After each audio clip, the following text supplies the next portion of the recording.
Atala whātu atamua lau Samoa Entertainment TV mai apia nei ko iaso. Il whātautonga o minista langolango mo tangalunga o business ni malaman wia maleipa. E sunga pali itangalua telepasi poloa le tai ao le solunul vanso nei lo fito apelila. Sauno ile fiongal pale mia fia me na o mi mata afa. O le wha moe ina ia ngā lue whaatasi mo minista. E pou malalango whaatasi ngā lue ngā awane iai seisi e leo o ile au nanga.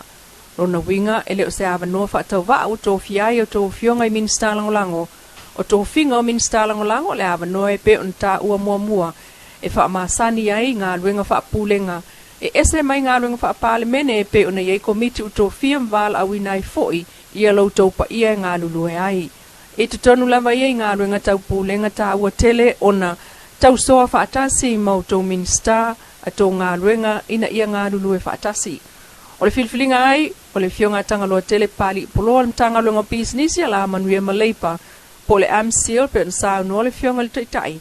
O tala whiaunga malisi tio ngā runga o mo mia ona whatau nu el mtanga luenga ia fiel swingol tu la fono o ta oto nei i le pale mene.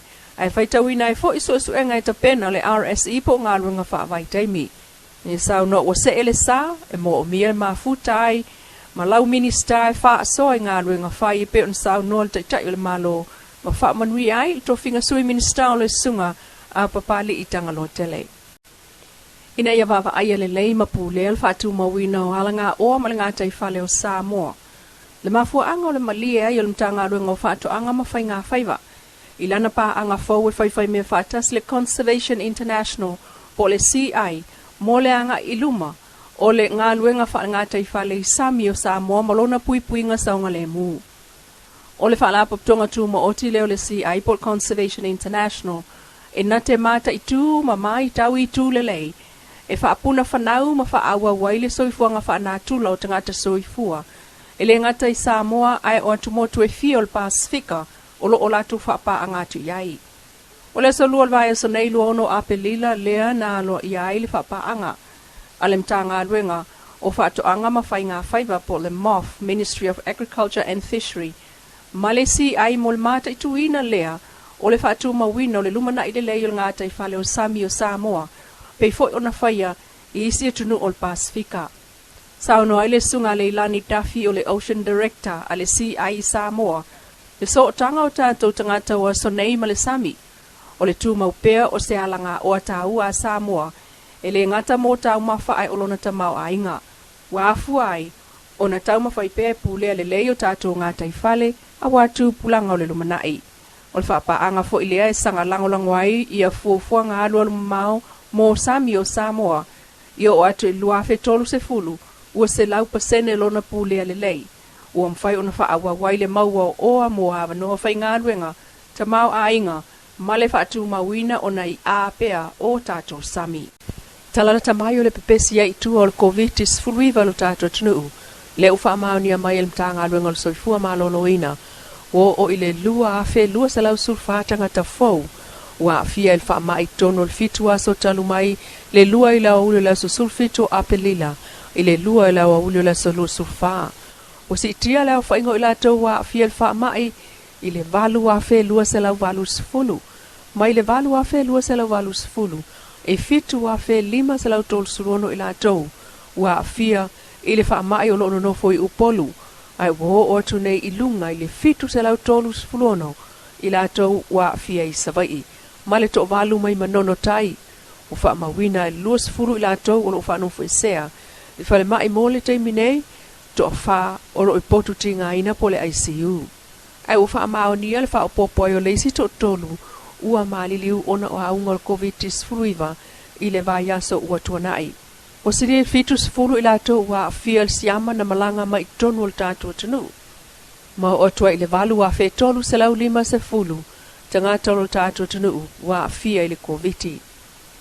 Lau whai ato e wa mali liu talu na pepesi i tual wha mai le aso sulfito mati le uho atu nei ili se fulu ma leono. Au wha ingo su enga whafo mai sa whaia sa iau mai le aso lusu whao a pelila ile lua ile awauli wa lima sfulu i wafe fitu se lau. Ewa mai tawina wa silia le valu se lau ila tau talavau lua lima lua iwa tau sanga le matutua wa fia i le siama. Au mai tauina le tupu fo i le numera o tangata mātutua wa fia i le siama ono 5 ilunga i le silia i le ono selau.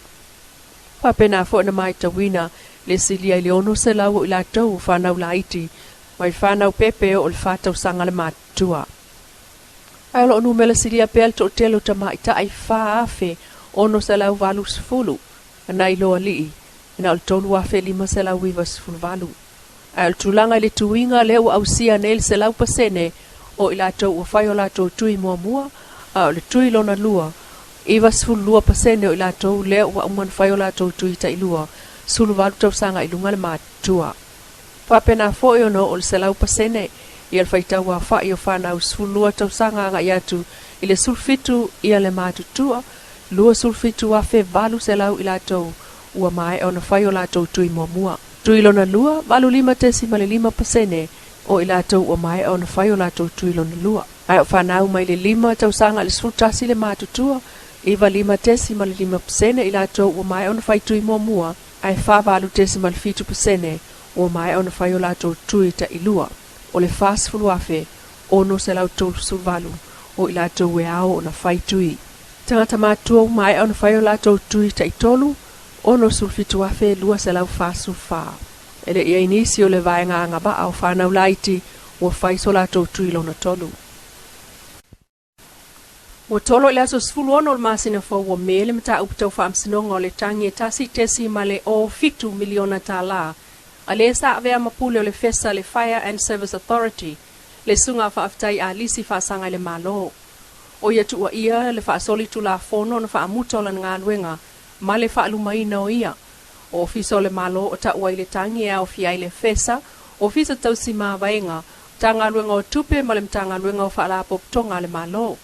Man fa maonia mai le sunga TJ Fong o le ofisa lawyer sili, ina uafsilingia le teo polensia le whaila ayo sa lato te tee, e whaalea o ngā ina le tangi.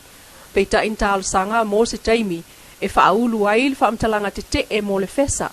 O le mta upule nei, na vala awai il whaamsinonga maa walunga ile asonga fu o le vai so nei.